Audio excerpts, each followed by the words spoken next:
سلام. امروز اومدیم با یه تحلیل دیگه از بیت کوین. خب همونجوری که میبینید ما این بالا مقاومتمون هنوز واکنش خاصی به قیمت به مقاومتمون نشون نداده. اینجا رفته یک بار لمس کرده و قیمت ریخته و دوباره پایینمون هم هنوز هیچ اتفاقی براش نیفتاده. یعنی این پایین ساپورتمون رو هنوز داریم. تنها اتفاقی که تو این مدت خیلی بازار رو یهو شوکه کرد این اتفاق بود که این کندل بزرگ رو ما زدیم که این کندل فیک هستش. همونجوری که میبینید سریعا پر شد کندل. حالا چرا کندل فیکه؟ چون بازار به این کندل، یعنی بازار انتظار این کندل رو نداشت. این کندل چرا زده شده؟ به این دلیل زده شده که آقای ترامپ رئیس جمهور آمریکا اومد یک خبری رو تو این روز رسانه ای کرد و این خبرم اون بود که تعلیق 90 روزه تعرفه ها بود که باعث شد این کندل فیک تشکیل بده و یه تله قیمتی هم اینجا گذاشتن. حالا ما کاری به بحث قانونگذاری و ایناش نداریم، بریم سراغ تحلیل خودمون. خب حالا چه اتفاقی توی بازار خودمون افتاده؟ ببینید اینجا از این قسمت دقیقاً اگر بخوام دقیق بهتون بگم 78498 تا 78169 اینجا یک نقدینگی ما ایجاد کردیم که میتونه مراحل ساپورتمون باشه. دقیقاً بذارید براتون اینجا بکشم. دقیقاً این محدوده الان یه نقدینگی شده برای ما، یه مرحله نقدینگیه که اینجا تشکیل شده و حکم یک ساپورت رو داره برای ما بازی میکنه. تنها اتفاق خاصی که افتاد این بود که این نقدینگی ایجاد شد. حالا اگه بخوایم بریم سراغ ستاپ خودمون، تو ستاپ معاملاتی ما که دیروز که تو کلیپ قبلی هم ما هم صحبت کردیم، ما اینجا تو این محدوده ایم الان که ما از اون محدوده رنج قبلیمون در اومدیم با این کندل خبری که زدیم که این رنج قبلیمون بود. خب حالا وارد یک کانال رنج بزرگتر شدیم که این کانال رنج ماست. خب و حالا تو این بحث ما اینجا یه اوردر بلاک خیلی قوی داریم، یعنی این اوردر بلاک ما بسیار قوی هستش. چرا قویه؟ به این دلیل که این اوردر بلاک دقت کنید یک بدنه کندلی خیلی بزرگی داره و این بدنه کندلی باعث برگشت قیمت حتما خواهد شد و واکنش قیمت برگشتی به سمت بالاست. این اوردر بلاک مصرف بشه یه خورده زمان میبره چون اوردر بلاک خیلی قویه و طبق همون بس ما یه دونه FG هم فیر ولیو گپ هم اینجا دوباره داریم. یعنی دوباره ما یه تقاطع فیر ولیو گپ و یک اوردر بلاک رو اینجا داریم. یعنی هم اوردر بلاک هم بعد اوردر بلاک یک FG یا فیر ولیو گپ برای ما تشکیل شده اینجا. همونطور که میبینید دوباره ما این تقاطع رو مثل سری قبلی هم داریم.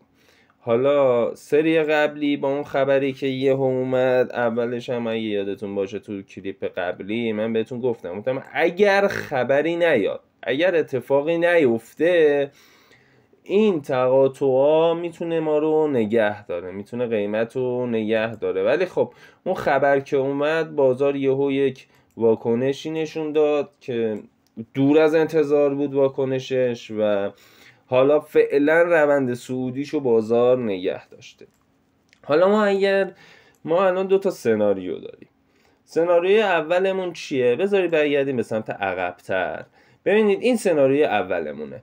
اولین باری که این نقدینگی ایجاد شد، نقدینگی ما البته عقب‌تره ها، نقدینگی ما دقیقاً از اینجا شروع میشه. من اگه بخوام دقیق بهتون نقدینگی رو بدم، نقدینگی ما اینجا شروع میشه که این نقدینگی است. خب ما این نقدینگی پایینش رو جمع کرد، بالاش نقدینگی ایجاد شد و رفت یک بار لمسش کرد، دوباره بار دوم لمسش کرد که 2 قله حساب میشه. حدوداً 2 قله میشه بهش گفت، ولی خب 2 قله نیستش. حدوداً میشه گفت 2 قله برای ما زده، یه دونه اینجا زده، یه دونه هم اینجا زده. و نگاه کنید قیمت وارد فاز ریزشی شد، تا ساپورتمون ریزش داشتیم قیمتو و دوباره زور زد بره بالا، ولی نتونست بره بالا. حالا اینجا چه اتفاقی میفته؟ اینجا هم همون اتفاقی، ببینید یک بار لمس کرده. ما انتظار داریم که همین اتفاق دوباره تکرار بشه. و سناریوی اول ما چی میشه؟ اگر این قیمت محدوده قیمتی ما بره بالا و نتونه قیمت رو بشکونه، ما وارد یه فاز نزولی خواهیم شد و این تا اوردر بلاک و فیر ولیو گپ احتمالاً میادش و برای این نقدینگیه حتما بازار اقدام میکنه. مورد بعدی اینه که اگر ما بخوایم فاز صعودی بازار رو داشته باشیم، باید یک کندل بالای این ببندیم. شادو اصلا نه، یک کندل قوی بالای این ببندیم، انتظار صعود بازار رو تا قیمت 88,000 تا خواهیم داشت. ولی اگر این سناریو که میشه سناریوی اول ما میگه که اگر این قیمت بره بالا و این مقاومت نتونه قیمت رو نگه داره، مقاومتمون شکسته بشه و یک کندل قوی، ببینید یک کندل 1 ساعته قوی این بالا ما ببندیم، انتظار صعود بازار رو تا حدوداً محدوده 88,400 تا خواهیم داشت. ولی اگر بریم سناریو دوممون رو بخوایم نگاه کنیم، سناریو دوم میگه اگر این مقاومت ما اگر یعنی قیمت به سمت فیر ولیو گپ پایین میاد و بعدش میاد اوردر بلاک رو جمع کنه، فیر ولیو گپ و اوردر بلاک رو، اگر این دوتا یعنی هم فیر ولیو گپ هم اوردر بلاک نتونن قیمت رو برگردونن به سمت بالا، تا جمع کردن این نقدینگی که محدوده 78,600 تا 78,100 هستش، این محدوده نقدینگی رو برای ما جمع خواهد کرد. خب اینجا هم که ما داشتیم یه دونه، البته ببینید اینجا هم ما یه دونه فیر ولیو گپی داریم، ولی این فیر ولیو گپ چیز شده، مصرف شده، بس ما نمیتونیم اینو استفاده بکنیم دیگه.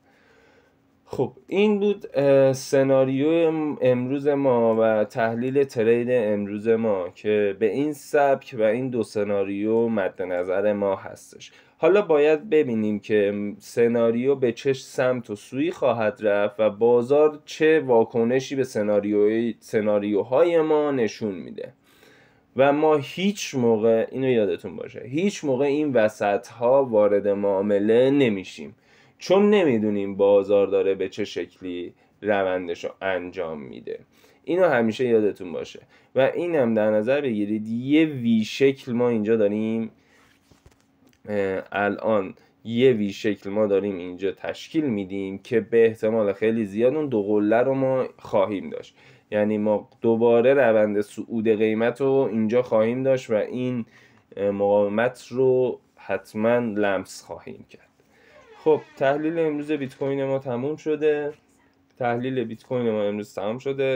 امیدوارم که روز پرسود و معامله های خوبی رو امروز داشته باشید.